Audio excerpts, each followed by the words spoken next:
स्वगतांचा कार्यक्रम याविषयी आम्ही जेव्हा बोलत होतो त्यावेळेला मी अविनाशजींना म्हटलं की नाटकातली स्वगतं हा तर खूप महत्त्वाचा भाग आहे आणि त्याच्या अनुषंगाने तुम्ही तुमच्या एकंदर नाट्य कारकिर्दीकडे अभिनय कारकिर्दीकडे कसं पाहता हे बघणंसुद्धा आम्हाला खूप हृद्य होईल.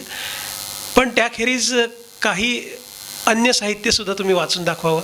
त्यातला सकाळचा एक कार्यक्रम आहे, त्यात काही सकाळच्या कविता वाचून दाखवाव्यात असं मी म्हटलं. ती विनंती त्यांनी मान्य करून सकाळी 2 कविता कुसुमाग्रजांच्या छान सादर केल्या.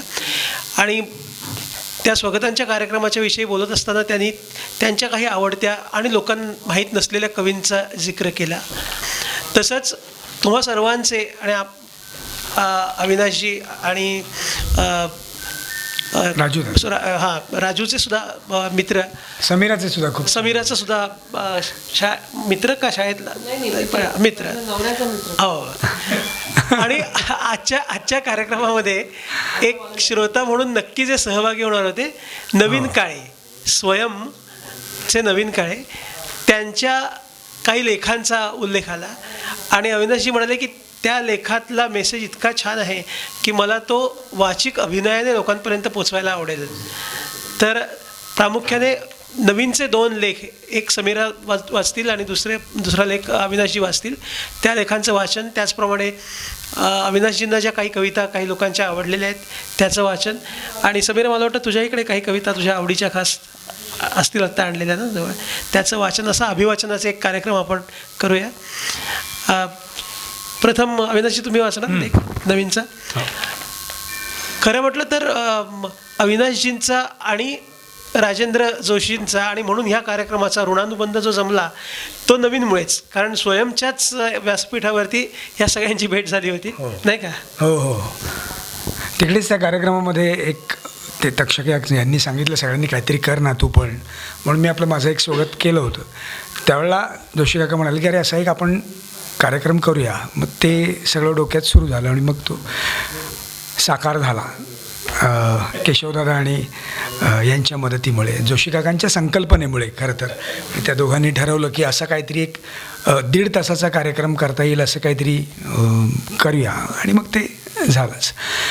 तर नवीनच्या बाबतीमध्ये मला एक सांगावंसं वाटेल की खूपसं साहित्य असं असायला पाहिजे, म्हणजे रादर की जे वाचल्यानंतर तुम्हाला त्याचा विचार करायला प्रवृत्त करेल. आणि नुसताच विचार नाही तर त्यात जो मांडलेला विचार आहे तो तुम्हाला आचारात आणण्यासाठी उद्युक्त करेल. आणि तुम्ही तो आचारात आणल्याशिवाय तुम्हाला स्वतःला स्वस्थता लाभणार नाही.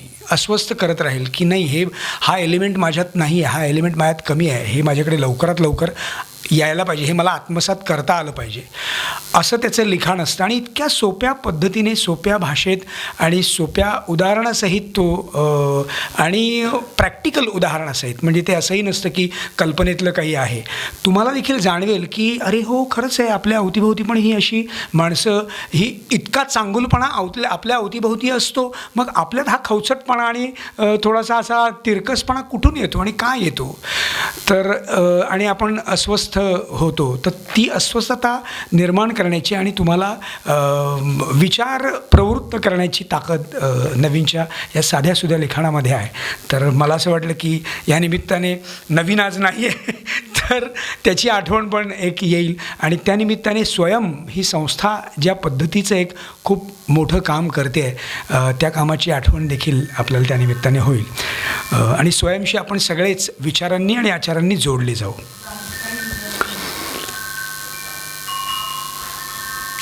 बेल वाजली म्हणून दरवाजा उघडला.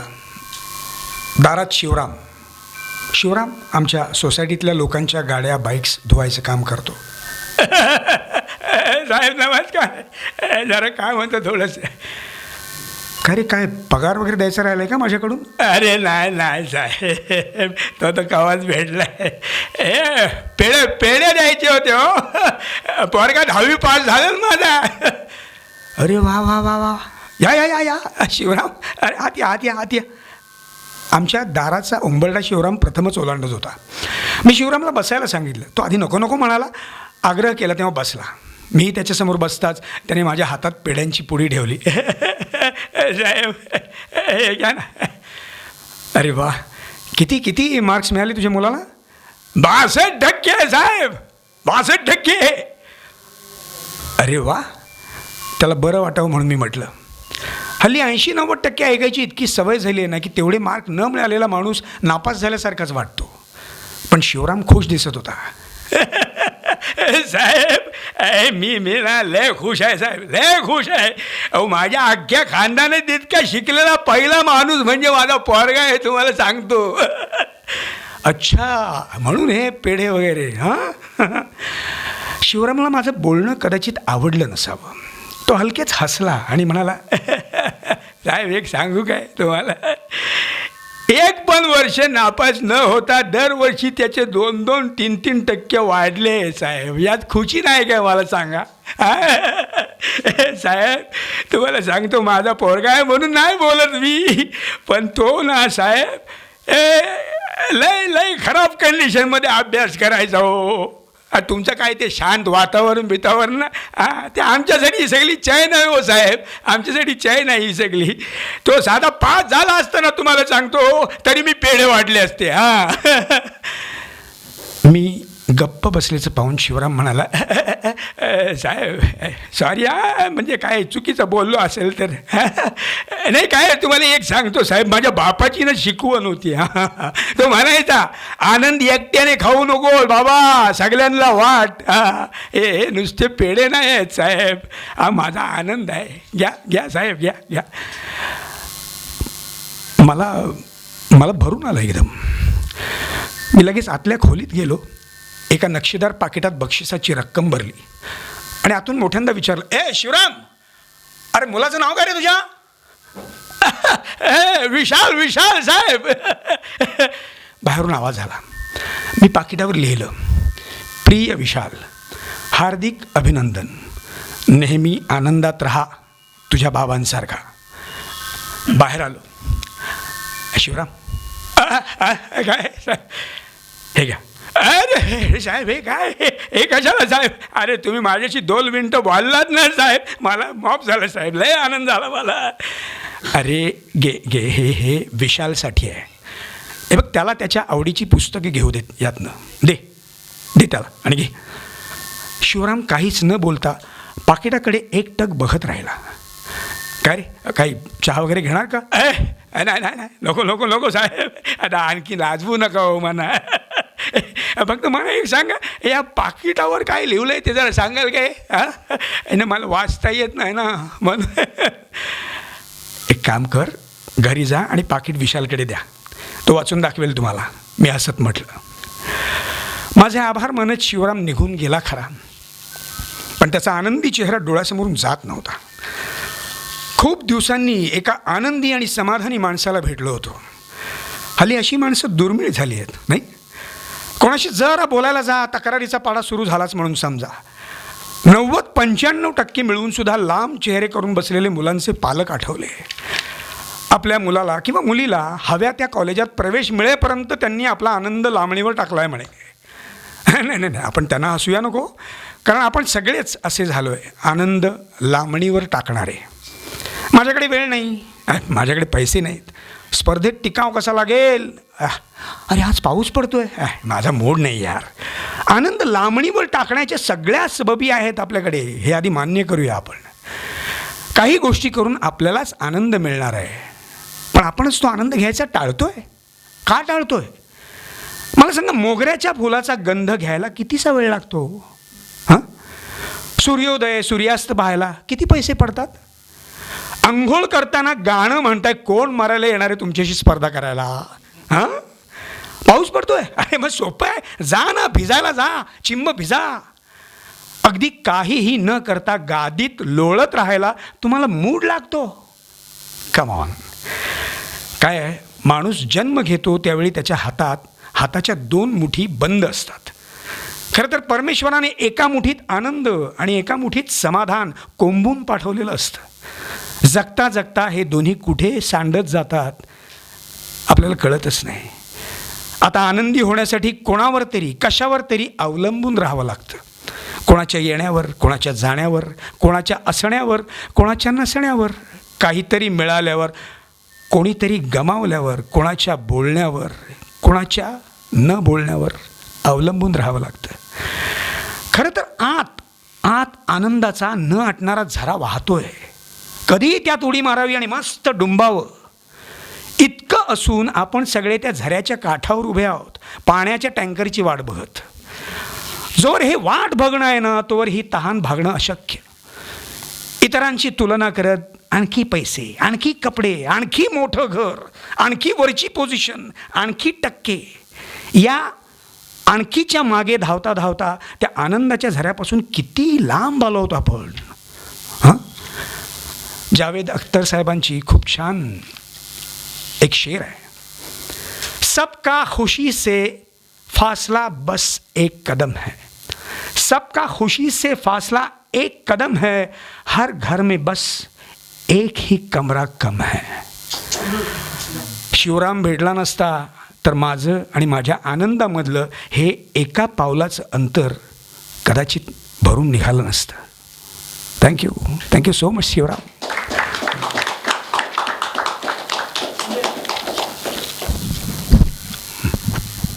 खरं तर अविनाश दादांनी इतका सुंदर वाचलाय लेख की त्याच्यानंतर हा लेखही मी त्यांच्याच हाती देणार आहे. मला त्यांच्याकडूनच ऐकायचं आहे, कारण त्यातही व्यक्तिरेखा आहे आणि ते ज्या पद्धतीने ती पुरुष व्यक्तिरेखा साकारतील तर मी माझं वाचनाचं घोडं दामटवून तो मोह लय हे करणार.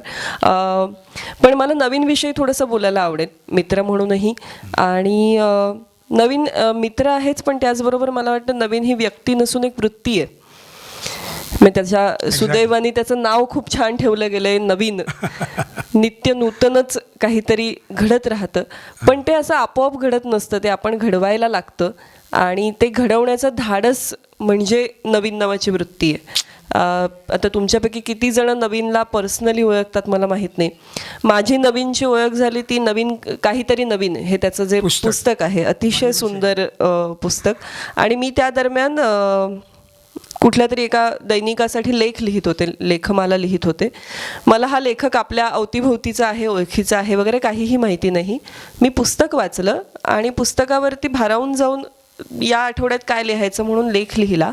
आणि लेख लिहिल्यानंतर मला नवीनचा फोन आला की अगं तू मला, तेव्हा माझं नुकतंच लग्न झालं होतं, मी जस्ट पार्लेकर झाले होते वगैरे. आणि तो म्हणाला की अगं आपण ओळखतो एकमेकांना, म्हणजे मी खरं तर तुझ्या लग्नालाही आलो होतो पण अशी आपली ओळख नाही झालेली, तर मग एक दिवस मी येतो आणि तू छान लेख लिहिलायस, मला आवडलं वगैरे. आणि मग मी नवऱ्याकडे चौकशी केली की काय नेमकी भानगडे आहे, कोण हा व्यक्ती. तो म्हणाला की फार हे आहे, गाण्यांचा शौकीन आहे, म्युझिकवर प्रचंड प्रेम आहे आणि त्यांचा एक मित्रांचा ग्रुप आहे, सगळे वेडे आहेत. ही किशोर कुमारच्या वाढदिवशी तिकडे जाऊन म्हणजे वेडे आहेत, थोडक्यात वेडे आहेत. तर म्हटलं बरं चला मजा येईल. आणि त्या दरम्यान नवीन पटणीमध्ये काम करत होता, त्याने अजून जॉब सोडला नव्हता. आणि त्याच्या डोक्यात असं काहीतरी होतं की स्वयंसारखं टेड टॉक सारखं काहीतरी करायचं. तर आपण म्हणजे मी का म्हटलं की नवीन ही वृत्ती आहे की उगाचच असं आपल्याला वाटत असतं, म्हणजे आपणच आपला एक समज करून घेतलेला, आपण कलाकार म्हणजे काय रोज काहीतरी नवीन करतो आणि आपण किती धाडस करतो आहोत आयुष्यात. मलाही जमलं असतं की डॉक्टर, इंजिनियर होणं, CA होणं किंवा काय. माझ्या आईची खूप इच्छा होती मी CA व्हावं म्हणून ते CA होणं आलं. ती अनेक वर्ष लोकांना सांगत होती की माझी मुलगी आर्ट्सला का गेली, ती IAS करणार आहे. म्हटलं हे तुला कोणी सांगितलं, गप्प बस म्हटलं, ऐकायला तरी बरं वाटतं, असं तिचं म्हणणं होतं. की मुलगी आर्ट्सला का गेली, काय उत्तर सांगणार, तिला काय करायचं आहे. तर त्यामुळे आपल्याला आपलाच एक समज असतो ना की आपण फार धाडसी आहोत. आणि नवीन आला, नवीनशी गप्पा मारताना लक्षातच नाही आलं की या माणसाला आपण पहिल्यांदा भेटतो आहोत, इतक्या आमच्या गप्पा रंगल्या होत्या. आणि त्याच दरम्यान योगायोगाने मी प्रकाश आमटेंची मुलाखत घेतली होती, सिंधुताईंच्या संस्थेत जाऊन आले होते. तर या सगळ्या गोष्टींविषयी आम्ही बोलत होतो. आणि मी असं नवीनला म्हटलं की अशा काहीही ठिकाणं आहेत की जिथे गेल्यानंतर आपलं आधीचं आयुष्य आधीचं उरतच नाही, आपण काहीतरी वेगळे होऊन बाहेर पडतो.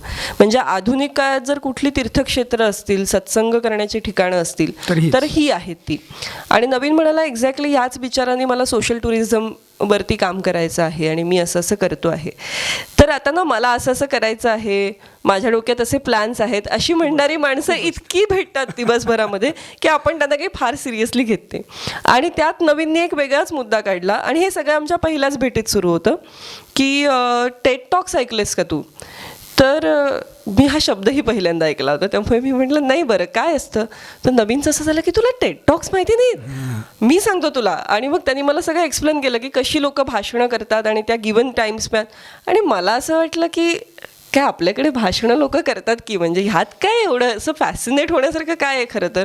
आणि तो म्हणाला हे करण्यासाठी मी जॉब सोडणार आहे.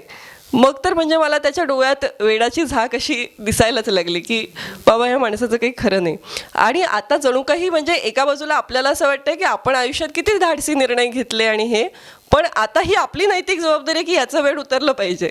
त्याच्यामुळे मी जंगे कंबर कसली होती की याला कसं सांगायचं की लाईव्ह कार्यक्रमांना लोक येत नाहीत आणि भाषणाला पैसे देऊन पण भाषणाला पैसे देऊन तर काय येतील. तिकीट आणि काढून तू कोण? हा मला हेच कळे ना की हे सगळं करून तू काय साध्य करणार आणि कसं करणार आहेस ते. आणि त्याच्यासाठी पटणीमधला जॉब सोडणं हे म्हणजे वेडेपणा आहे, हा शुद्ध वेडेपणा आहे, याला सावरा, असं माझं एक झालं होतं. पण मला खूप आनंद वाटला. त्यानंतर तो जे माझ्याशी बोलत होता त्यातून माझ्या लक्षात आलं की हा मुझे ऐसा करना है या कॅटेगरीतला नाही आहे, हा खरंच याच्यावरती काहीतरी सिरियसली विचार करतो आहे. आणि मग मलाही त्या टेड टॉक्सविषयी कुतूहल निर्माण झालं. त्यानंतर त्या काळात तर मला वाटतं हे आता याही गोष्टीला 10 वर्ष झाली असतील. 10 वर्ष. तर त्यावेळेस गुगल आणि व्हॉट्सॲप वगैरेचा जमाना आला नव्हता, त्यामुळे हे इतकं टेक्नोसॅव्ही नव्हतं. मला आठवतं मी आणि नवऱ्यानी रात्री कुठे बरं ते टेड टॉक्स आपल्याला बघायला मिळतील असं म्हणून पाहिलं. आणि मग लक्षात आलं की अरे नाही हे जरा वेगळं आहे काहीतरी. आणि त्यानंतर नवीन आला आणि म्हणाला की मी करतो आहे स्वयंचा कार्यक्रम. आणि मी त्याला मध्ये काही महिने गेले, त्या दरम्यान मी आई झाले होते, त्यामुळे माझा अगदीच फोकस चेंज झालेला होता. आणि तो म्हणाला तू संस्कृतविषयी काहीतरी कर. तर त्यावेळेस जी नावं तिथे होती आजूबाजूला, मी त्याला म्हटलं अरे ही मंडळी खूप काहीतरी भरीव कार्य करतायत, मी माझ्यापुरतं माझा अभ्यास करते, मी कसं बोलू. तो म्हणाला नाही पण लोकांना माहिती तर व्हायला पाहिजे. मग आम्ही त्याच्यावरूनच संस्कृत महती आणि माहिती असं केवळ संस्कृत वर्णमालेवरती एक 20 मिनिटाचं व्याख्यान असं पहिल्या स्वयंसाठी केलं होतं. ते अर्थातच म्हणजे त्यात माझं काही शून्य श्रेय आहे माझं. आणि मी म्हटलं तसं माझा फोकसही नव्हता, माझा सगळा फोकस टॅहे आणि डायपर्सवरती होता. पण असं असताना नाही हे घडलं पाहिजे याचा आग्रह नवीननी धरला. आणि त्या निमित्ताने, कारण त्या काळात नाहीतर मला एरवी शक्य झालं नसतं, मीच बोलणार होते म्हणून मी जेव्हा येऊन पोहोचले स्वयंच्या त्या ठिकाणी, विश्वास ठेवा मी याआधी अशा पद्धतीच्या वाईब्स असणारं प्रेक्षागृहच पाहिलं नाही. ज्या पद्धतीच्या एनर्जीने लोक आले होते, म्हणजे मला स्वतःची लाज वाटायला लागली की मी काही दिवसांपूर्वी या माणसाला म्हटलं होतं की अरे लोक तिकीट घेऊन येत नाहीत, लोक कुठे ऐकतात, दिवसभर ऐकणं हे तर अशक्य आहे. तिथे पिनड्रॉप सायलन्समध्ये आणि अत्यंत उत्साही वातावरणात, कुठलीही करडी शिस्त नसताना, एक स्वयं उत्स्फूर्ततेने की मला हे ऐकायचं आहे. आणि त्याची टॅगलाईनच इतकी ही होती की परिवर्तनाची सुरुवात स्वतःपासून, स्वयं हा त्याचा कार्यक्रम आहे. आणि मग ती सगळी मंडळी की कसं लोकांनी संपूर्ण स्वतःच नाही तर पूर्ण समाज परिवर्तनासाठी सुद्धा कशा पद्धतीने कार्यरत झालेली आहे ती मंडळी, अशा मंडळींचे सगळे अगदीच. आणि म्हणजे जर आपण असं म्हणत असू की पॉझिटिव्हिटीचा परिणाम होतो, पॉझिटिव्हिटी ही संसर्गजन्य आहे, असं जर असेल तर त्याचा प्रत्यय स्वयंला नक्की येतो. आणि हे मी तर म्हणते आहे ते पहिलं वर्ष आणि पहिलं पाऊल होतं. पण त्याच क्षणी आपल्याला खात्री पटते ना की नाही हे पुढे होत राहणार आहे, हे होणार. आणि हे जे आत्ता घडतं आहे हे अतिशय ऐतिहासिक आहे. म्हणजे माझी खरं तर अजिबात कुवत लायकी नसताना त्या ठिकाणी पहिल्या स्वयंमध्ये वक्ता म्हणून माझी वर्णी लागली असं म्हणायला हरकत नाही. पण मला त्यातून जो आनंद मिळाला, मलाच स्वतःला त्या संधीतून जे शिकता आलं आणि मला त्या नवीनच्या वृत्तीवर विश्वास बसला. आणि आजच्या काळात मला वाटतं हा विश्वासच खूप महत्त्वाचा आहे. कारण आत्ता ना परवा सारंगसाठी खूप छान म्हणाला एका भाषणामध्ये की ॲस्पिरेशन रेट इज रिअली हाय. आपल्या अपेक्षा खूप वाढलेल्या आहेत आणि काहीही शक्य आहे असं आपल्याला आत्ता वाटतं आहे. पण ते काहीही शक्य असण्याच्या वातावरणातही आपण ते काहीही शक्य करण्याचं पाऊल उचलणार आहोत का, हा खरा प्रश्न आहे. कारण नाहीतर एरवी छान छान सक्सेस स्टोरीज ऐकायला आणि त्याच्यासाठी टाळ्या वाजवायला आपण उत्सुक असतो. पण तो शिवाजी शेवटी दुसऱ्याच्या घरात जन्माला यावा हे जे आहे ते स्वयं, आय थिंक तिथे स्वयं आहे की हे मीच करणार आहे, दुसरं कोणी नाही. I am the catalyst. मला जो बदल हवा आहे तो मीच घडवून आणणार. आणि ती एकनाथांची गोष्ट आहे की एकनाथांकडे एक आई येते आणि ती म्हणते माझ्या मुलाला ना खूप गोड खायची सवय आहे, सतत गोडच खात असतो, तर त्याची ही सवय बदलायची आहे, तर तुम्ही त्याला काहीतरी सांगा. तर आधी तर एकनाथ महाराजांना असं होतं की म्हणजे हा काय प्रॉब्लेम आहे, काहीतरी गहन प्रश्न वगैरे घेऊन आले वेदांतातला तर सोडवता येईल. पण मग ते विचार करतात आणि ते म्हणतात बरं एक काम करा बाई, 15 दिवसांनी या, मी बोलतो तुमच्या मुलाशी. तर त्या बाईची अपेक्षा असते की खरं तर म्हणजे एकनाथ महाराजांनी त्याला बोलवावं आणि सांगावं, ए काय आई सांगते, अजिबात गोड खायचं नाही वगैरे, झालं संपला विषय ना. पण एकनाथ महाराज तसं करत नाहीत, 15 दिवसांनी या सांगतात. तर बाई म्हणतात काय महाराज पण भाव खात आहेत. पण ठीक आहे बरं येते मी, 15 दिवसांनी येते. त्याही जिद्दीने 15 दिवसांनी येतात. 15व्या दिवशी एकनाथ महाराज त्या बायाला बोलवतात आणि म्हणतात, काय म्हणते आई, खूप गोड खातोस तू, हे बघ काहीही अति केलं तर ते वाईट असतं, तर तू ना गोड खात जाऊ नको. त्या बाईचं असं होतं की हे 15 दिवसांनी का बोलवलं, 15 दिवसाआधी हेच याच स्वरात नसतं का सांगता आलं तुम्हाला. त्याच्यावर एकनाथ महाराज म्हणाले, नाही तुम्ही एक काम करा, परिणाम होतो का बघा आणि मग माझ्याशी बोला. आणि मग एकनाथ महाराजांनी सांगितलेलं ते मूल त्यांनी खरंच गोड खाणं सोडलं, कमी केलं. मग बाईंना आश्चर्य वाटलं. बाई म्हणाल्या, असं काय झालं, तुम्ही का मला 15 दिवसांनी बोलावलं. मग एकनाथ महाराजांनी सांगितलं, कारण 15 दिवस मी गोड खाल्लं नाही, मी गोड सोडलं. शब्दांना धार कधी येते, जेव्हा त्याला अनुभवाची जोड असते. करेक्ट. मला वाटतं नवीनचं स्वयं इतकं सक्सेसफुल होणं, त्यानंतर त्या फॉर्मॅटच्या कॉपी करणारे अनेक सिरीज तुम्ही बघाल, अनेक यूट्यूबच्या सिरीज बघाल, पण त्यामध्ये स्वयं तुम्हाला दिसणार नाही. याचं कारण नवीननी गोड खाणं सोडलंय, नवीननी पटणीची नोकरी सोडली, त्यांनी ते धाडस दाखवलं. सोशल टुरिझम करणं ही अजिबात सोपी गोष्ट नाहीये. मी तुम्हाला म्हटलं ना, आम्ही त्या काश्मीरच्या तिथे अडकलो होतो, त्या ठिकाणी आपण जगू की वाचू हा प्रश्न असताना आम्ही टुरिस्ट या भूमिकेत असे असतो की हे काय पुलावात पनीर नाही, अरे पनीर कुठून आणायचं आता इथे. म्हणजे मी पर्यटक असूनही माझं असं झालं होतं की या माणसाचा मी गळा दाबेन आता. कारण एक सद्गुरू असतं आमच्या बरोबर होते, ज्यांना म्हणजे आत्ता पोहेच का हो, पोहे तरी मिळत आहेत ना, खा की ते. पण नसतात अशी माणसं. आणि अशा क्षेत्रामध्ये जिथे लक्झरी आहे ना, मी फिरायला जाते, हा माझ्याकडे पैसे आहेत, मला चैन करायचे आणि मी पैसे मोजून आली आहे, अशा समाजाला आनंदवन दाखवणं, अशा समाजाला स्नेहालय दाखवणं आणि त्यांना आमूलाग्र बदलणं हे क्रांतिकारक काम आहे. आणि दीपस्तंभासारखेच यजुर्वेंद्र महाजन सारखा माणूस, आणि ही सगळी ना माणसं चुंबकीय क्षेत्र आहेत. तुम्ही एकदा त्यांच्या क्षेत्रात आलात की तुम्ही त्यांना चिकटलात, पण त्यांना तिथपर्यंत घेऊन जाणं हे फार गरजेचं काम आहे. आणि हे करत असताना पुन्हा एक सक्सेसफुल बिझनेस मॉडेलही उभं करायचंच आहे, कारण तिथे नाही दुर्लक्ष करून चालतायत. आणि हे सगळं करताना आपण जे शिकलो आहोत आज मॅनेजमेंटमध्ये, मी काही शिकलो आहे किंवा मी जे काही केलं आहे ते इतक्या सुंदर पद्धतीने मांडता येणं ही कमाल आहे. म्हणजे एका माणसामध्ये एवढे गुण नसावेत. तर हे सगळं करणं, म्हणून मला वाटतं की नवीन ही व्यक्ती कमी आणि वृत्ती जास्त आहे माझ्यासाठी. आणि नवीनच्या बाबतीतही ते होतं की आपण त्याच्यासारखे, आत्ता जसं अविदादा म्हणाले की आपल्याला असं वाटतं की अरे हो हा थॉट, आणि खरं तर खूप सोपा थॉट आहे, असं काही अशक्य नाही. तो म्हणतोय तसं की मोगऱ्याचा वास घ्यायला किती वेळ लागतो, बघ की जरा काढ की 5 मिनिटं. तर ती एक जाग आणणारं काहीतरी, पण ते त्याच्या शब्दाला, त्याच्या करण्याला धार आहे, कारण ते विचार तो स्वतः आचरणात आणतो आहे असं मला वाटतं. So I am very proud to have a friend like हिम.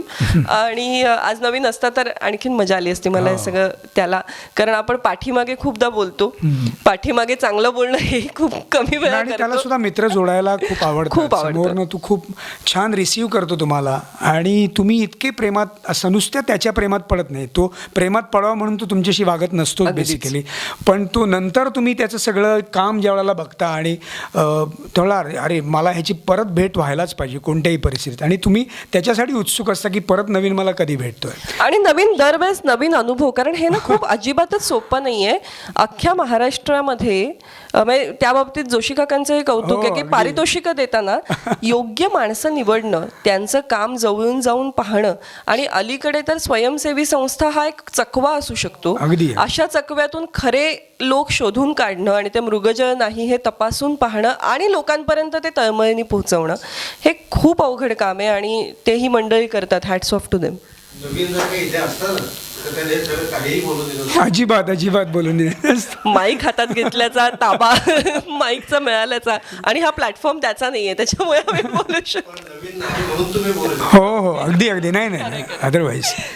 पण यांचं कार्य हे असं बघण्याकरता हे स्वयंचा दरवर्षी 17 कार्यक्रम जानेवारीला आता त्याचा कार्यक्रम आहे मुंबईमध्ये बालगंधर्व रंगमंदिर बँड्राला आता जे नवीन सुरू झालं आहे तिकडे सकाळी 10 वाजल्यापासून ते जोशी काका तुम्हाला सगळे डिटेल्स देतील आणि ते संध्याकाळी जायची इच्छा असेल तर लवकर सीट बुक करा. स्वयं हाऊस पॅक असतं ते कम्प्लीट.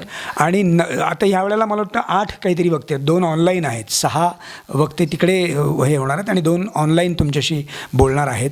पण ते बोलतात 15 मिनटं वक्ता, 20 मिनटं वक्ता बोलतो आणि पुढे 15 मिनटाचा त्याचा इंटरव्ह्यू उदय निरगुडकर सर घेतात.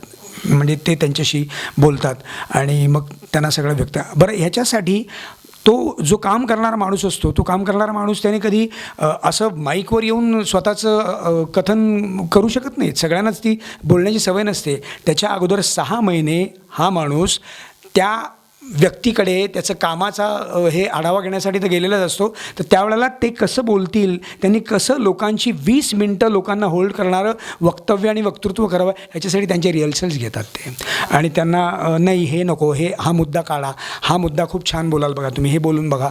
अशा जवळजवळ 3 ते 4 महिने आधी जाऊन त्यांच्याशी संपर्कात राहून वारंवार त्यांना बोलतं करून त्यांना बोलण्याचा कॉन्फिडन्स एक दिलेला असतो. तुम्हाला असं वाटणार पण नाही की हा माणूस इतकं छान, म्हणजे स्टेजवरनं खाली आला आणि तुम्ही त्या माणसाशी बोलायला लागलात की अरे हा माणूस इतका गडगडीत कसा बोलत होता तिकडे वरती स्टेजवर, इतकं आश्चर्य वाटणे इतकं करून घेतलेलं असतं त्याने त्यांच्याकडून. सो तुम्ही नक्की अनुभव घ्या या गोष्टींचा. अहो सॉन्ग ऑफ द डे आपल्या कौशलने त्याचं प्रस्तावना लिहिलेली आहे त्या पुस्तकाची. आणि मज्जानू मंडे नावाचं त्याचं पुस्तक आलेलं आहे. फार अप्रतिम लेख असतात. मी तर दुसरा लेख ज्यावेळेला वाचेन त्यावेळेला तुम्हाला आणखीन गंमत येईल. माझा एक तसाच एक, तू असतेस अरे वाच ना, मी नंतर वाचतो. नवीन काळे हो आता पुण्याला पण होतात. हा, म्हणजे सध्या पुणे, औरंगाबाद असं वेगवेगळ्या ठिकाणी, नाशिकलाही करतो आहे तो. आणि आणखीन गंमत अशी आहे की या निमित्ताने आता आमचा स्वयंचा एक व्हॉट्सअप ग्रुप आहे, स्वयंच्या वक्त्यांचा. तर या सगळ्यांचं काय काय सुरू आहे हे बघून ना, म्हणजे आपण अनेकदा जे म्हणतो ना की सगळं निगेटिव्हच आहे, कुठे काय पॉझिटिव्हिटी आहे, तर खरं तर आहे खूप पॉझिटिव्ह गोष्टी, खूप नवीन गोष्टी, खूप नवीन मुलं उत्तम काम करतात. म्हणजे मी जोवर यजुर्वेंद्र महाजनांना भेटले नव्हते मी विश्वासही ठेवला नसता की अशी काही संस्था आहे, अशी काही माणसं आहेत. आणि अत्यंत खरी पॉझिटिव्हिटी, कारण मला वाटतं त्यातही पुन्हा एक इन्स्टा फेसबुकची पॉझिटिव्हिटी असते तशी नव्हे, खरी मुळात रुजलेली आणि फुललेली बहरलेली अशी पॉझिटिव्हिटी. आणि ती रोपटी मोठे वटवृक्ष झालेली आपल्या डोळ्यासमोर आहेत. त्यांनी रुजवात करून केलेली सगळी मंडळी आयुष्य फुलवलेली आहेत त्यांनी. आपल्याला सहृदय जरी व्हायचं असेल ना, आपण कदाचित फार कर्तृत्व करू न करू पण निदान आपल्यातल्या संवेदना जपणं हे जरी कार्य व्हायला हवं असेल आणि नवीन पिढीला त्या संवेदना देणं. आणि पुन्हा हे सगळं इतक्या युथफुल, इतक्या तारुण्यपूर्ण वातावरणात होतं की कधी ती पिढी आपल्याबरोबर येऊन जाते याचा पत्ताही लागत नाही. म्हणजे तो सगळ्यात आनंदाचा भाग की सगळे तरुण चेहरे. नाही, मी लेख नाही वाचत आहे. मी त्यांना म्हटलं तुम्हीच वाचत, इतकं छान वाचतात, मलाच माफ नाही करू शकणार. माझी एक छोटीशी कविता वाचते. ही कविता कवींना उद्देशून आहे. आत्ताच्या लॉकडाऊनच्या काळामध्ये, जेव्हा लॉकडाऊन जास्त सुरू झालं तर एक 15-20 दिवस पुढे काय वाढून ठेवलं माहिती नव्हतं, पण त्या काळात असा विचार आला की आपण घरी बसून विचार करतोय काय करायचं काय नाही. प्लॅन्स चालू होते, बेकरीपासून ते जे काही शक्य आहे ते सगळं. तर त्या काळात कवी काय करत असेल अशा विचारांनी एका कवीला उद्देशून कविता. काय बिझी का, घरीच, हे असले प्रश्न रद्दबातल झालेत अलीकडे, विचारण्यात अर्थच नाही. म्हणूनच तुझी आठवण आली, तुला अजूनही विचारता येतील हे प्रश्न असं वाटलं. बाकी सगळे उद्योग बंद पडले तरी तुझी कल्पनेची फॅक्टरी जोरात सुरू असेल, आता तर 2-2 शिफ्टमध्ये. हां, तुझ्या कवितांना फॅक्टरी प्रॉडक्ट नाही म्हणते मी बरं का. फॅक्टरी म्हटलं ते हरिश्चंद्राची फॅक्टरीच्या चालीवर. तुझी एक एक कविता म्हणजे हँडपिक कॉफी बीन्स, हाताने खुडलेला एक एक अनुभव, विचारांच्या धगीत त्याचं एजिंग झालेलं, मग ओळी ओळीतून दरवळणारा तो अरोमा.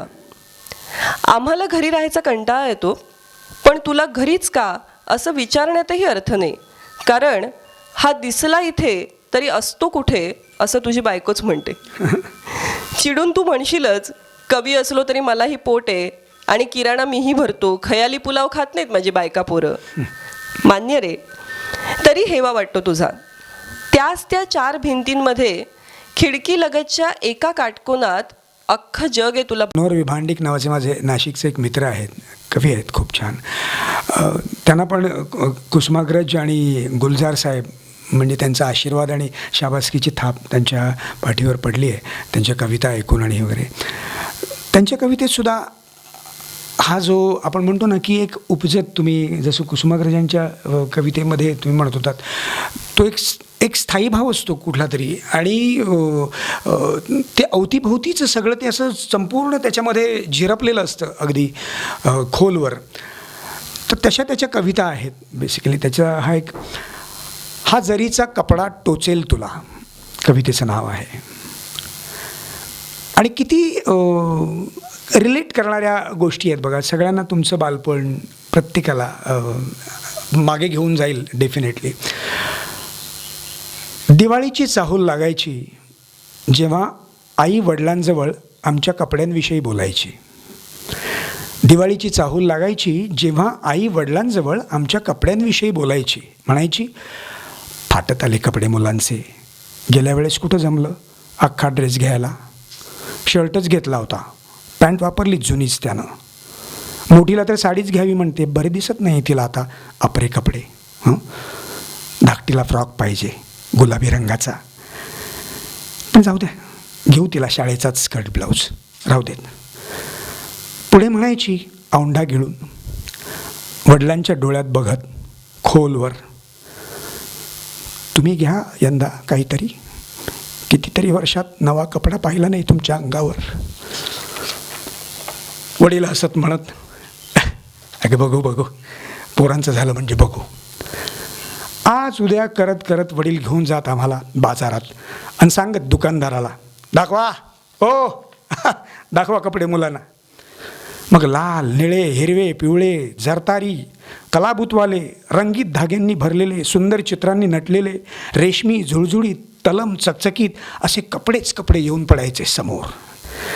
त्यातले कितीतरी वडील आमच्या अंगावर नुसतेच लावून पाहायचे, हा की तो, तो की हा. आम्हाला तर सारेच हवेसे वाटायचे. वडील विचारत किंमत दुकानदाराला आणि मग लगबगीनं समजावून सांगत लागत आम्हाला, म्हणत की ए हा जरीचा कपडा टोचेल तुला, ह्या रंगाला चिडवतील तुला मुलं, हा भरत कामवाला उसवून जातो का, शी हा इतका झुळझुळीत कमरेतून उघडून जातो, ह्या रेशमीची उठबस जमणार नाही आपल्याला, हा दिसतो चांगला पण चालणार नाही रोज वापरायला, हां हे नको, दुसरे दाखवा, दुसरे दाखवा. वडील कसे बसे म्हणायचे. कपडे सगळे मग ते क्षणात हटवले जायचे. पुन्हा वडील म्हणायचे धाडस बांधून, मालक दाखवा कपडे दाखवा, वाढत्या मापाचे आणि मळखाऊ रंगाचे. मालक काय ते समजून घेत 2-4 बोचक्यातून कपडे काढून देत. दिवाळीच्या दिवसात कपडे आमचे ते आईच्या आसवांनी उजळून निघत. दिवाळीच्या दिवसात कपडे आमचे ते आईच्या आसवांनी उजळून निघत. हर एक दिवाळीनंतर वडील मात्र थकलेले दिसू लागत. हर एक दिवाळीनंतर वडील मात्र थकलेले दिसू लागत.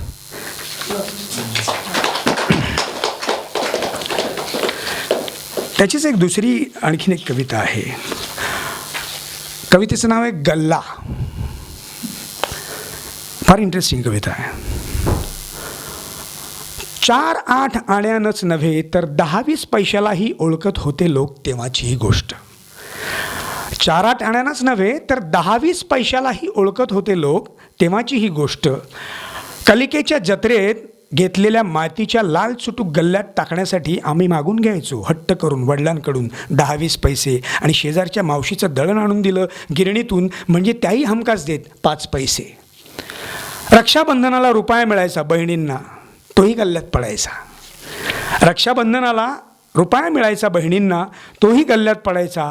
काका येत मामा येत खाऊ आणत आणि जाताना पुन्हा देत खाऊसाठी पैसे. तेही मग उड्या मारतच गल्ल्यात जायचे. रोजच्या तेल मिठातून भाजीपाल्यातून आई वाचवायची 4 पैसे आणि एखाद्या दिवशी नवी कोरी 10ची नोट जाऊन बसायची गल्ल्यात. रोजच्या तेल मिठातून भाजीपाल्यातून आई वाचवायची 4 पैसे आणि एखाद्या दिवशी नवी कोरी 10ची नोट जाऊन बसायची गल्ल्यात. गल्ला कानाजवळ घेत हळूच वाजवून पाहायची ती. गल्ला कानाजवळ घेत हळूच वाजवून पाहायची ती. आतल्या पैशांचा छन छन आवाज ऐकून यायची चमक तिच्या डोळ्यांमध्ये.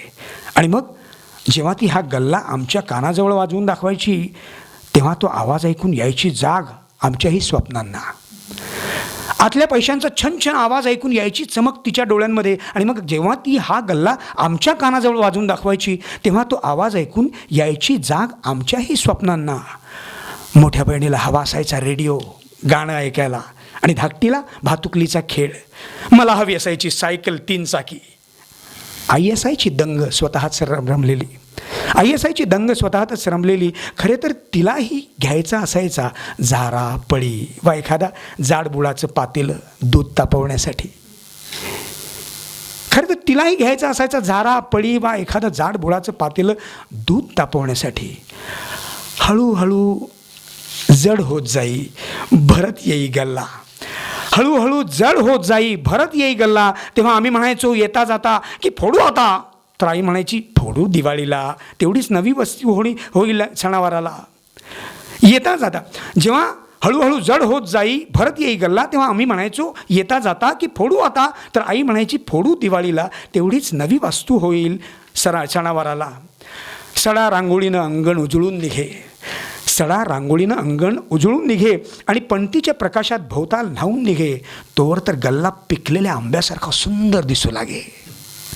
मग एखाद्या सायंकाळी नवसाला पावणाऱ्या देवाला फोडावा नारळ तसा गल्ला फोडला जाई. मग एखाद्या सायंकाळी नवसाला पावणाऱ्या देवाला फोडावा नारळ तसा गल्ला फोडला जाई. गल्ला फुटताच हसत खेदळत सांडायचे आतले पैसे आणि वेचाव्यात पावसात गारा तसे आम्ही खाली झुकायचो. लगबगीनं नाणी मोजू लागायचो. वेचाव्यात पावसात गारा तसे आम्ही खाली झुकायचो. लगबगीनं नाणी मोजू लागायचो. 10-5 पैशांच्या करायचो वेगळ्या जोड्या. 10-5 पैशांच्या करायचो वेगळ्या जोड्या. बंद्या रुपयांचे आभाळाला भिडणारे मिनार रचायचो. 2-4च असायच्या नोटा. 2-4च असायच्या नोटा. त्या पटकन उचलून आईजवळ द्यायचो. मोजायचो पुन्हा पुन्हा. कधी भरतं कमी, कधी कमी, कमी जास्त. मग मोजायचो पुन्हा एकदा. मोजायचो पुन्हा पुन्हा. कधी भरत कमी, कधी एकदम जास्त. मग मोजायचो पुन्हा एकदा. अक्काला रेडिओची, धाकटीला भातुकलीची आणि मला सायकलची माहीत नसायची किंमत. आईचा उत्साह पाहून आमची होत नसे काही मागण्याची हिंमत. अक्काला रेडिओची, धाकटीला भातुकलीची आणि मला सायकलची माहीत नसायची किंमत. आईचा उत्साह पाहून आमची होत नसे काही मागण्याची हिंमत. आई म्हणायची पुढच्या दिवाळीला घेऊ तुला सायकल. हां, आई म्हणायची पुढच्या दिवाळीला घेऊ तुला सायकल. पुन्हा घेऊ एक गल्ला. पै पै साठवत नेऊ. या पैशातून यंदा मात्र तुझ्या दादांना जेवणाचा डबा घेऊ. अशी त्याची ही कविता आहे.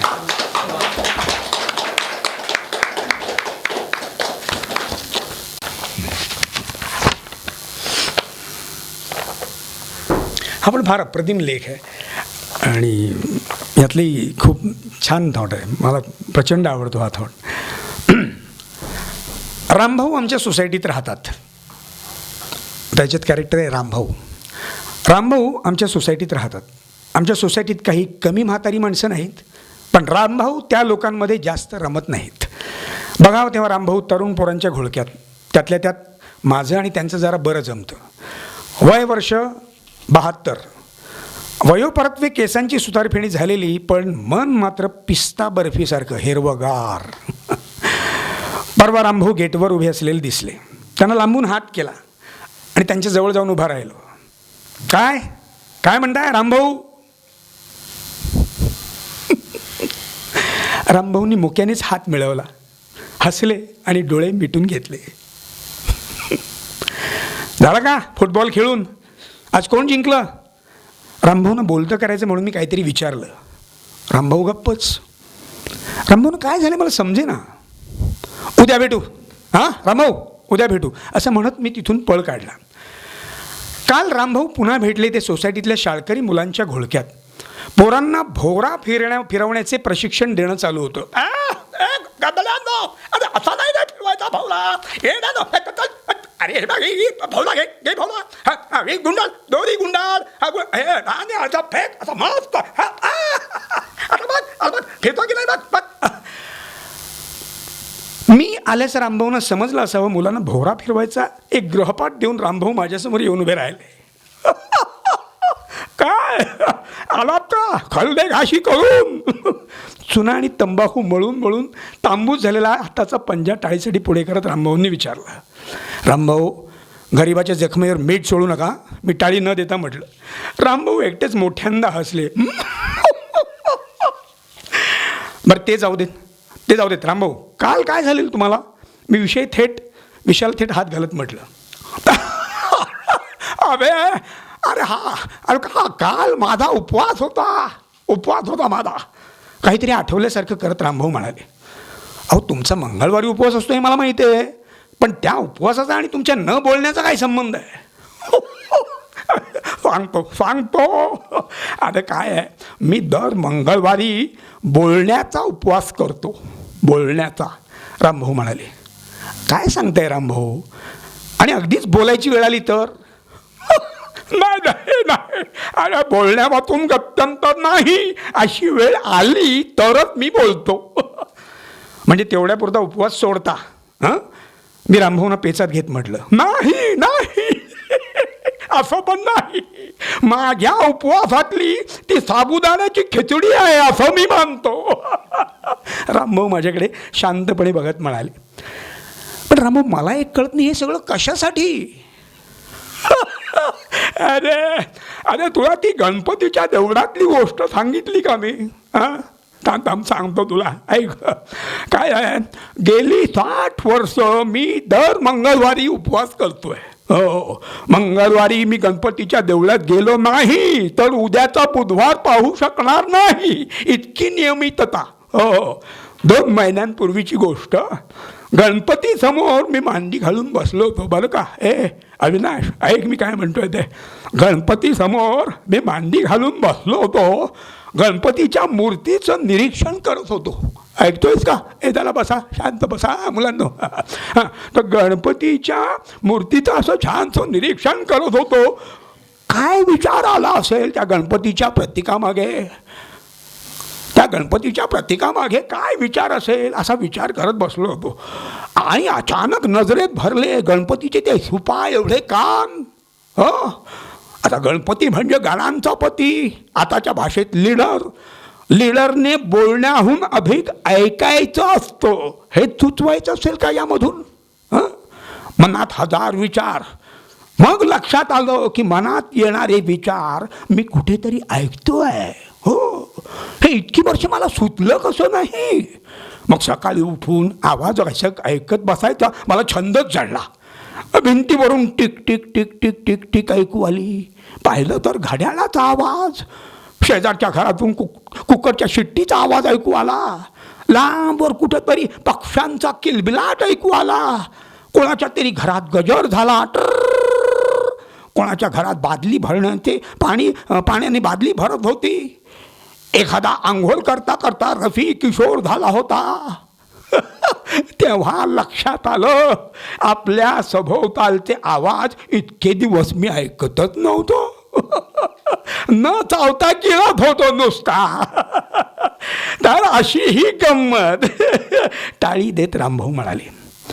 अच्छा, म्हणजे दर मंगळवारी आता दूरदर्शनाऐवजी आकाशवाणी का. मी मस्करीच्या स्वरात म्हटलं. नाही. अरे दर मंगळवारी मी फक्त माणसं ऐकतो. आपल्या भोवतालची माणसं बोलण्यासाठी किती आसुसलेली असतात रे. हो, everyone has a story to tail.